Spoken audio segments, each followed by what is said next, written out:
Hello everyone, A&P Adventures here. I'm Patrick, I'm Aaron. and today is Sunday, so we're going to show off one of our subway stations. Today we are showing off the subway station at 81st and Central Park West. It is the Natural History Museum subway station, so it is decked out. Yeah. Get ready, because this is a really exciting subway station that is decorated to the hilt. There's a lot to see, and we're going to show, I think, all of it Yeah, off. So let's get going. let's go. Okay, so to begin with, we are at the 81st Street subway station. The B and the C trains stop here, and most importantly, this is the station for the American Museum of Natural History. And you don't even have to go outside. You can exit the train platform and walk right into the museum. It's such a convenient and cool station. Now, the museum has been around since 1869. It has over 5 million visitors a year, and it's easy to understand why the subway station directly below should feel like a museum exhibit as well. Yeah, because, I mean, the museum is so iconic that Yeah. you can't have a drab station below it. Of course not. It does something that lives up to it. So you Yeah. can see some ants greeting us as we make our way in. So this station had a renovation that was completed in 2000.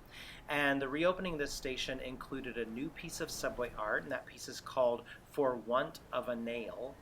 And most of the subway stations that we show off on our subway art series have one style of art throughout, but this one, it includes bronze casts, it includes wall mosaics, floor carvings, galactic inlays, subtle lessons, and hidden messages. I mean, it's pretty remarkable what all is included here. Aaron wasn't kidding. The station itself is sort of a museum piece. All right, so we're going to head inside and through the turnstiles. We're not even through the turnstiles yet. There's so much art already. And we have so much. I love how we kind of spin around with these animals, a little bit of evolution as well as we make our way inside. And we're going to see quite a few things once we get inside. Now, one of them is this lovely seagull right here. and again, I mentioned there's a lot of subtle lessons as well. So you're going to start to see animals that might be pursuing other animals. Or right here, you'll see a caterpillar who becomes what? Oh, yes, of course, this lovely butterfly. And then I love how a lot of the work goes from the floor, and it just slowly moves along the floor, and it goes right up to the wall. So cool. It's awesome. That happens throughout the station. It's really, really neat. Yeah. And as we move along the platform, we're also going to see another kind of remarkable little hidden message. And if you look right here near the fin, you're going to see this red question mark coming into view. Now, these question marks are all over these mosaics, and specifically, the animals that have a question mark were on the endangered species list at the time the artwork was created. And they were also created with this reminder that some animals would be removed from the list, but sadly, others would take their place. In fact, I believe there's a bald eagle that's here in the station that has since been removed from the endangered species list. Yeah. The idea is that, something new is on the list since this station was completed. So keep your eye out for those question marks all along the way. Now you see this kind of gray silhouette in the background with the bright colored mosaic in the foreground. So these are the pale silhouettes are animals that have gone extinct, and then the bright mosaic is a living animal there in the foreground. Yeah. And again, the title of all the artwork or the entire piece in this subway station is For Want of a Nail, based on the proverb, for want of a nail. That's right. And that proverb goes, for want of a nail, the shoe was lost. For want of a shoe, the horse was lost. For want of a horse, the rider was lost. For want of a rider, the message was lost. For want of a message, the battle was lost. For want of a battle, the kingdom was lost. And all for the want of a horseshoe nail. Yeah, the idea of the poem is that any action no matter how small, can have major consequences. Yeah. And so the point they're making is that the same goes for these endangered animals. Yeah, it's an important proverb. So this installation was created by three artists, Sandra Bloodworth, and Sandra Bloodworth happens to be also the director of the MTA Arts and Design. Yeah. So major shout out to her because we show off what she heads Yeah. every single Sunday. Yeah, yeah. And the other two are Kendall Henry and Mona Chen.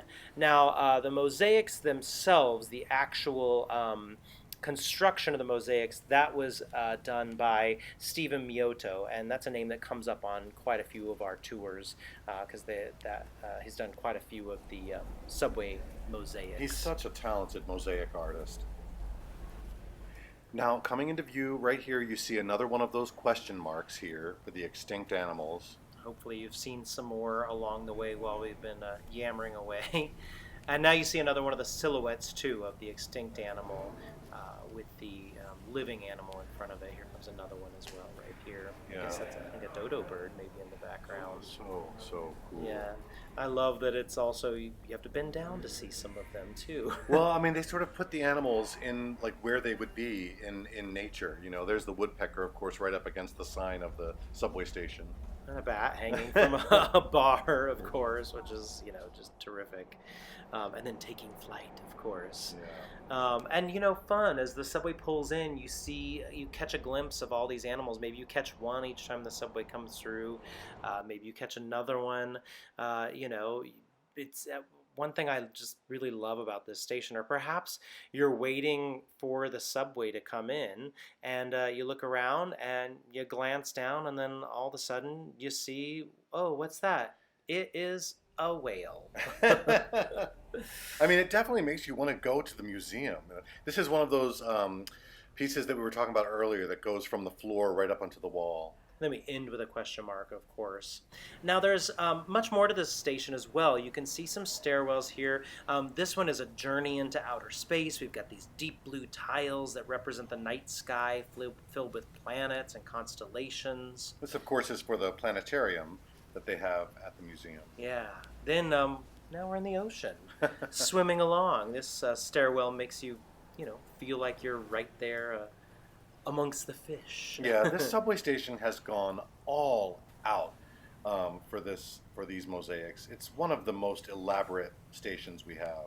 Yeah, then as we enter this one, I mean, again, it's just a perfect example of what's above us, the Natural History Museum. You see these tiles that look like fossils that are right here, like cast fossils. God, that is cool. Yeah. So this stairwell then takes us down, and the idea on this one is that we kind of journey down into the Earth's core. And you'll start to see as we make our way down, we get right here into the core of the Earth. And then as we back up a little bit, you'll even see the Earth itself. You'll see that kind of image coming into view. Yeah. Boy, they really did a fantastic job with this. Yeah. So now we're on the downtown platform, and all along this platform, dinosaurs, which if you've been to the American Museum of Natural History, you know that the dinosaurs are a major part of that museum. So it's pretty cool that they've got this this exhibit down here as well. And, as we've mentioned as well, the floors take part in the fun. We've seen the galactic spirals on the floor, the animals on the floor, as Patrick was mentioning. We've got these kind of bronze tiles of the fossils. We've got sort of terracotta tiles of fossils. I mean, mosaics. It's just astounding the amount of work. It really is. They also, next to all of these fossils, they do have tiles naming what these animals were, which is a really cool thing. So it's not only fun to see, but it's educational. Yeah, absolutely. I love that. Do you think any of these animals would be fans of Dinah Shore? Absolutely. 81st Street. 81st Street. That was so cool. So many animals, so many fossils. Yeah, I can't get over how many there were. I mean, this one's incredible. And I mean, we spent well over an hour just filming this. So imagine what it must feel like to come to this station, see all of this, and then go into the museum after that. it's like a double header. Yeah, to see all of these things. Yeah. Well, thank you all so much. Listen, if you like this video, check out our other videos, subscribe, as well as hit that bell for notifications. And thank you so much for joining us. And we'll see you again next Sunday. Bye. Take care. Salamander later.